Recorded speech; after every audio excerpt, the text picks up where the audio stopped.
Well, good morning, everybody. We have a saying around here, there is no I in team, and you can see the team behind me that we utilized and partnered with to put this operation in place.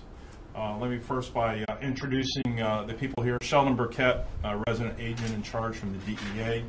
Gavin Gabinier, resident in charge of the Federal Bureau of Investigation. Danny Ruiz from Homeland Security, resident in charge. We have Dan Dooley from Alcohol, Tobacco, and Firearms. And our Special Investigation Unit team is to my left, starting with Lieutenant Scott Wells, Detective Andy Belanca, Detective Wade Portamonch, Detective Mike Favalli, Detective Dan LaFleur, and Detective Nate Stubley. This is a very long-term investigation, multi-agency investigation. And let me go back and just talk about a little bit about the OxyContin epidemic that we experienced some years ago. As we addressed the OxyContin public safety and public health epidemic that hit our county, we knew and we predicted that there was going to be collateral damage down the road. And that collateral damage is heroin and opiate addictions, and that's what we're seeing now and dealing with now. Back in 2016, we began changing our mission in regard to heroin overdoses here in St. Lucie County. And it was my direction that we would send 1 or 2 detectives to every heroin overdose in St. Lucie County, not to arrest the user, but to find out information on the dealers. And I could tell you that initiative has paid dividends to us.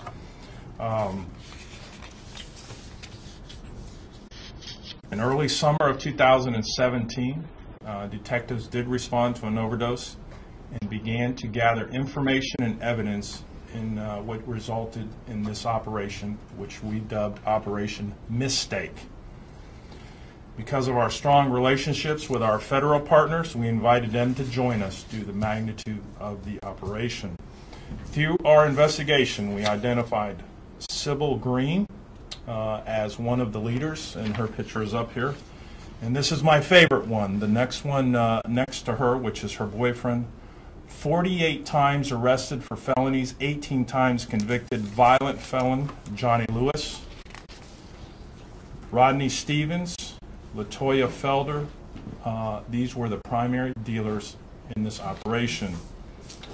Just to clarify some players up there, Lewis is in a domestic relationship with Green. Stevens is Green's son, and Fielder is Stevens' girlfriend, and those are the first 4 pictures up there. So as you can see, they made this a family affair. In fact, Green, who's the first picture up there, utilized her juvenile children to package drugs for sale. The name of this operation, Big Mistake, came from the fact that Sybil Green worked at a local Steak and Shake and actually sold drugs from the restaurant. During the course of this 7-month investigation, 12 search warrants were executed, 43 individuals were arrested, 25 guns were seized, and this is the most important part, 50 grams of fentanyl, 4 grams of heroin, 220 grams of, that's almost a half a pound of powder cocaine, 9 grams of crack cocaine, 1 gram of Molly, 11.5 grams of crystal meth, 80 pounds of marijuana, 23 marijuana plants, 16 liquid ounces of THC oil, 1,000 milligrams of cannabis oil, 71 caplets of carfentanil. And we know how dangerous that is in the overdoses that has resulted from that drug. 2 vials of testosterone, 10 Xanax pills, and various other drug paraphernalia. Several users did, in fact, admit to wanting help, and we facilitated that through referrals to substance abuse rehab centers.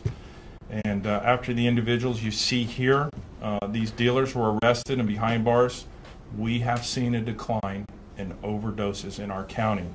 In fact, in the months of November and December of 16, we saw 19 overdoses. The same months in 17, we only saw 11. While that might seem a small change, it's monumental for us to see that type of number change. I want to thank our federal partners and all of our detectives that worked on this case, who were dedicated to ridding our community from this toxic poison heroin, carfentanil, and fentanyl. And we'll have Sheldon Burkett talk first from the DEA, and then our detectives are available to talk about the operation. So Sheldon? Thank you, Sheriff.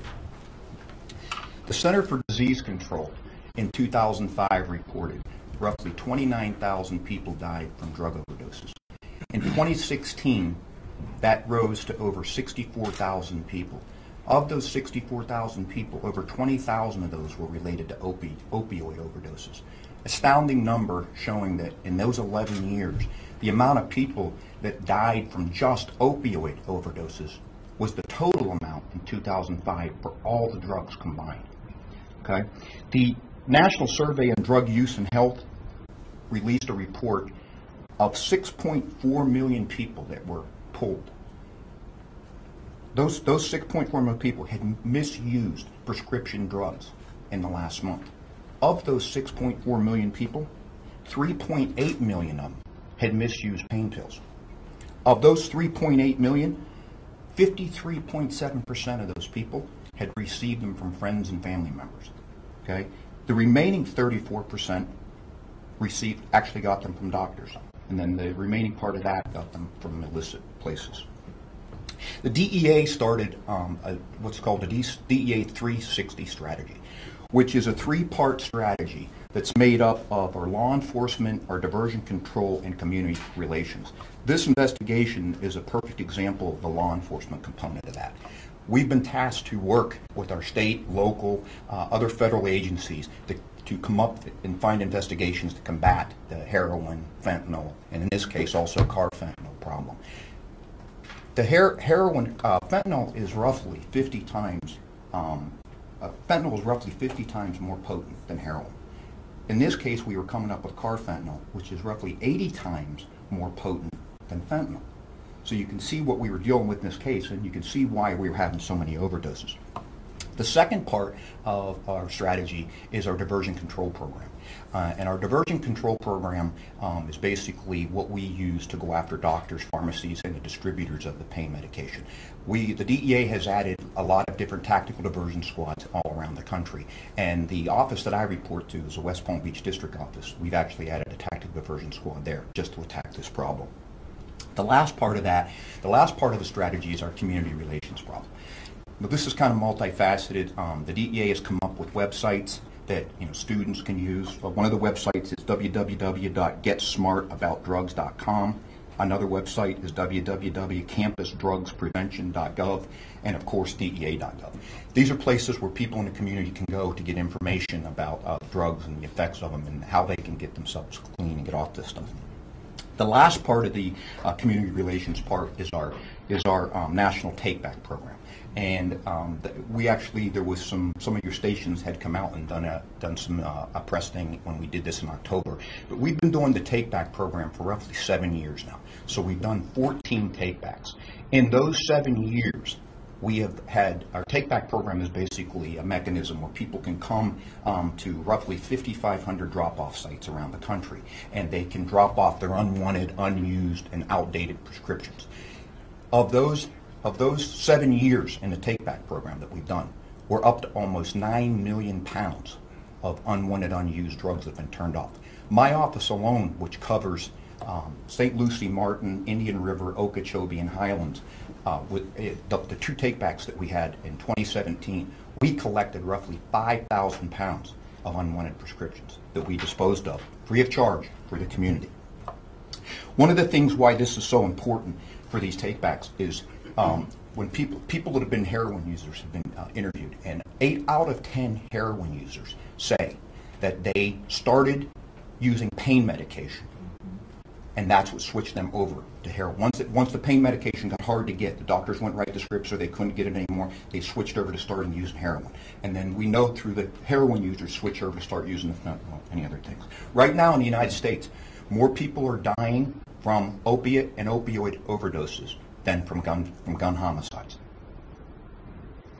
Sheriff? And on the way out, you could see we have one of these medicine take-back boxes in our lobby. It's available 8 to 5, Monday through Friday, for anyone here who wants to bring their medication and rid it. Detective Blanca, you want to go over some of the specifics of the investigation? 7-month investigation, a lot of detectives with surveillance and other things that we utilize, but a lot of arrests and a lot of drugs off the street. So Detective Blanca, come on. If anybody has any specific questions as pertaining to how we proceeded with the investigation, I'm here to answer any of your questions if you have at this time.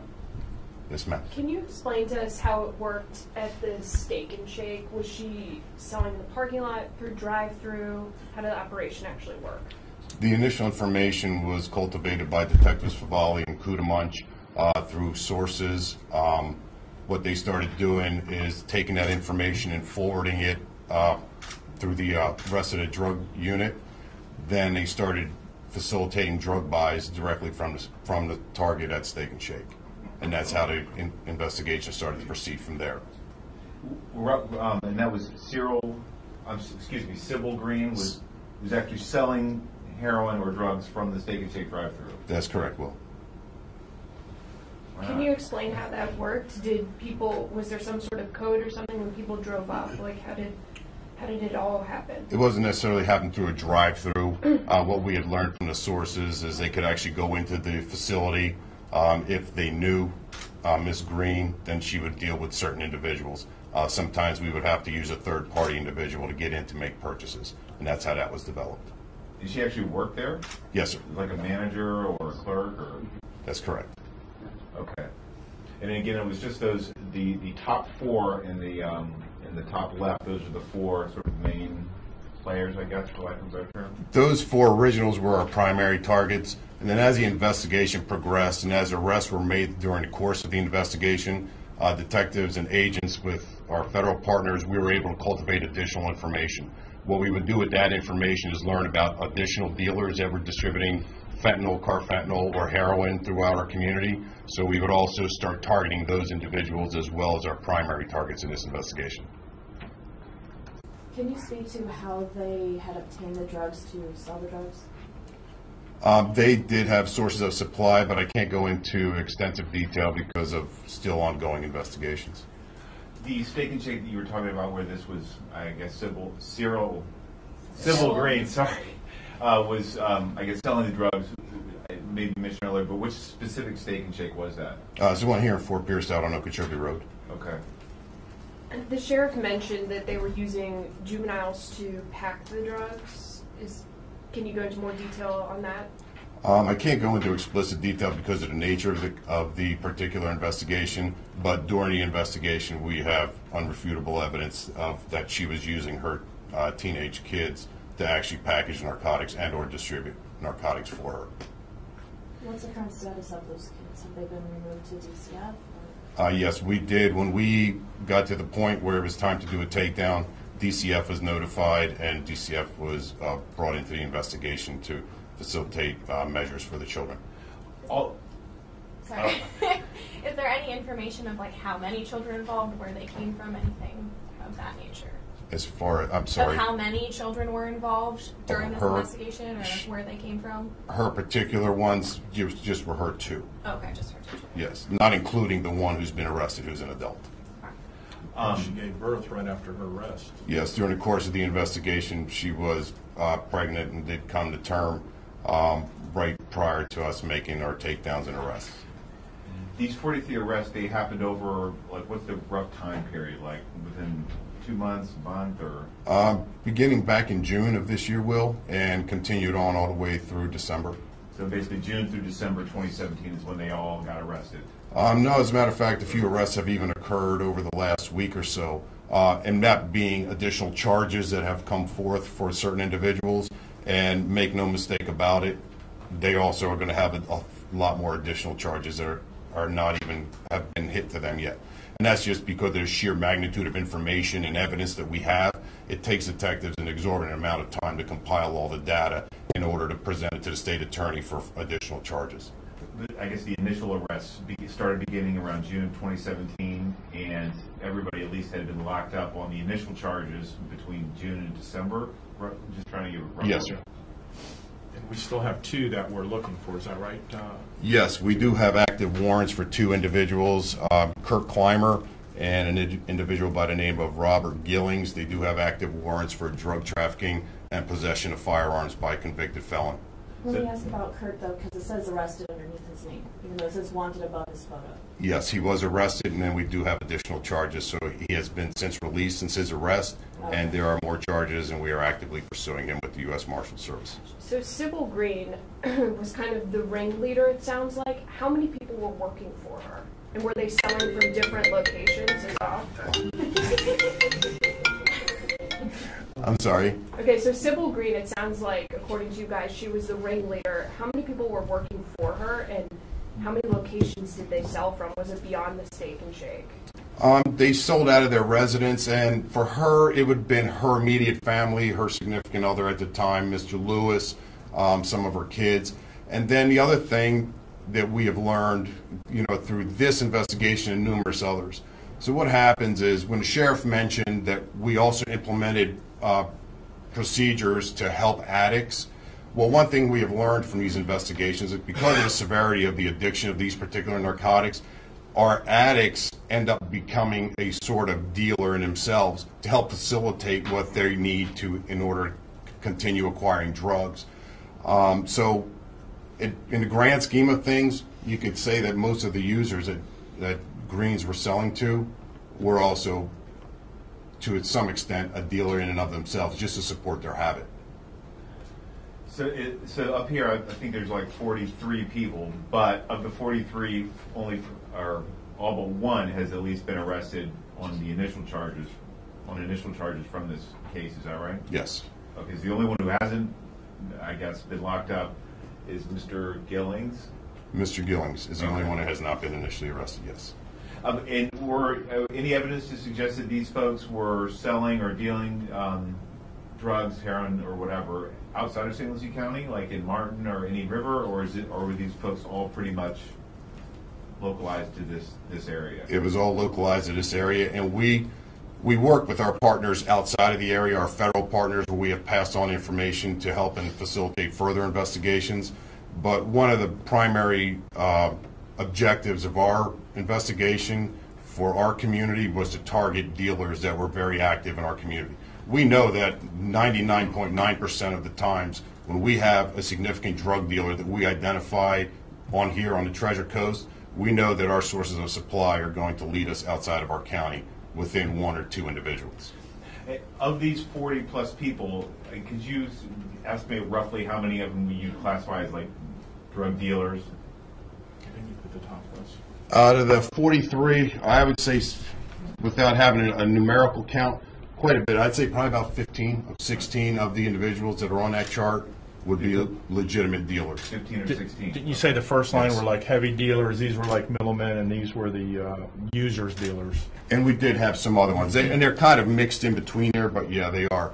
The other thing that's very significant in this investigation that the sheriff brought up was the amount of firearms that were seized. We seized 25 firearms during the course of this investigation. And that's where our federal partnerships come in with the FBI and ATF. They come in and they help take these prosecutions federally, and are these individuals who are convicted felons looking at an extensive amount of time behind bars. Out of the individuals and the 25 firearms, we are somewhere in the neighborhood of 11 individuals who are convicted felons who are in possession of these firearms. Not only that, we also did have one individual who was not a convicted felon but was a drug dealer who during the course of his interview frankly said that I have my guns to protect my drugs and my money. So these are the types of individuals we deal with. I noticed that obviously quite a few federal folks here. Are any of these 40 people facing federal charges, or are these all going to be on the state level, or is that decision yet to be made? Or we do have several individuals that ATF has taken as far as gun charges. Those cases are moving through the AUSA's office. Okay. Is this the most elaborate network that you've seen so far when it comes to heroin and the problems you've been facing the past couple of years here in St. Lucie County? In this particular case, I don't know if we could categorize it necessarily as elaborate, but the extensive amount of individuals involved in the distribution, whether it be at an upper level or a street level user, it's quite significant.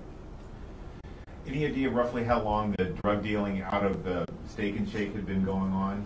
That's kind of unusual, I would think, but It had been going on for years. We learned during the course of this case and making arrests of individuals, there was one of the individuals that was arrested that actually worked with Ms. Green while she worked at a Steak and Shake down in Martin County, I believe in Stewart area. During an interview with that individual, we learned that he had been purchasing narcotics from her years and years prior to even here in St. Lucie County. so, well, would it be accurate or fair to say that you guys suspect that Ms. Green was selling heroin, I guess, out of the Steak and Shake here for months at least, or? I would say that would be correct, Will. Specifically talking about the drugs, I know we've thrown around heroin, carfentanil, fentanyl. How much of these people were specifically like carfentanil? We're talking about the harder drugs of the few. I mean, how much of that is really? Can you decipher or divide it? Well, to explain that best, here's the issues that we deal with as law enforcement.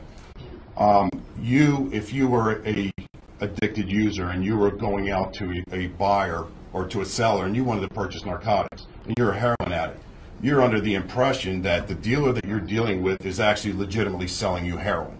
That's what most of these people believe.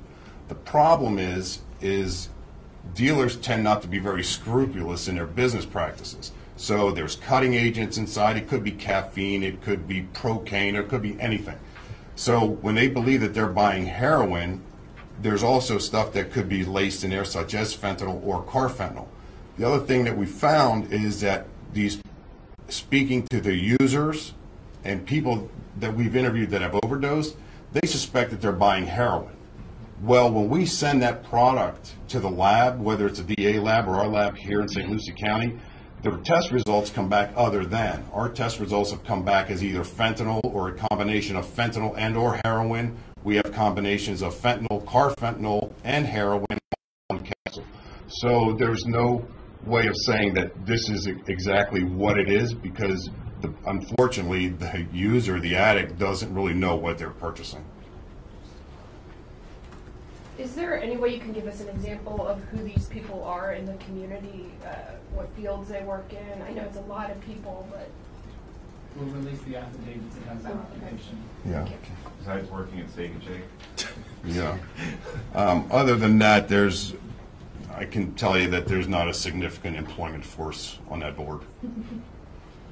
Given that this case is kind of originating from the Steak and Shake you said on Virginia Road Fort Pierce, I imagine management, I'm assuming management might have known, didn't know. How was she able to do this without someone knowing at a higher level at the store? You can try to get away with anything for a certain period of time, but sooner or later it's going to come to light. She's been doing this for months, at least since June. Obviously, I would imagine since before that, because you guys started your investigation in June. I mean, that's quite a period of time to try to fly under management's radar. It is, and I do believe that she was actually one of the managers in the store. Mm-hmm. If she was an assistant manager, we don't know the exact position of her role there. You specifically mentioned you talked with overdose victims. For these people, was there any overdose deaths because of their dealings? No, we did not incur any overdose deaths during the course of this investigation. We did respond to overdoses during the course of this investigation, and obviously, like the sheriff explained, we would try to identify who their source was and see if we could link anything back to this case. We were able to link maybe 2 or 3 overdoses to stuff that was sold by Green. Overdose deaths? No deaths, just overdoses. All these folks, do they live in St. Lucie County, Fort Pierce, PSL, or whatever? Or? Yes, sir. Yeah, this what you're looking at and what the sheriff and our federal partners has presented to you, this is our community problem. That's what you're looking at, Will. Have the weapons that were seized been used in other crimes in the county? Oh, great question. I was going to just expand on that. Go ahead. Great question. You know, one thing I like to do at these press conferences is bring all of the evidence and show you what we're dealing with. In this case, all the guns were sent to our crime lab. And the reason is we know that the equation for violence in our community is felons, guns, and drugs. And what better way with this group? I mean, we took 23 guns and they're all to crime lab. And we presume we're going to have a gun that was used in a violent encounter somewhere in our county. So great And one more question. for you then. Is this the one that stops Lewis from being a 50-time loser? Yeah, this is going to stop him. And that's why we bring our federal partners in here, because on a federal level, he might be facing life maybe. On a state level, it might be 20 years. So, And so again, it's Green and Lewis are boyfriend, girlfriend. Correct. And Rodney Stevens Jr. and Miss Felder was son and girlfriend. son of Civil.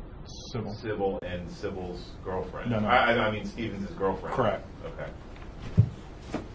Anything else? Good. Thank you.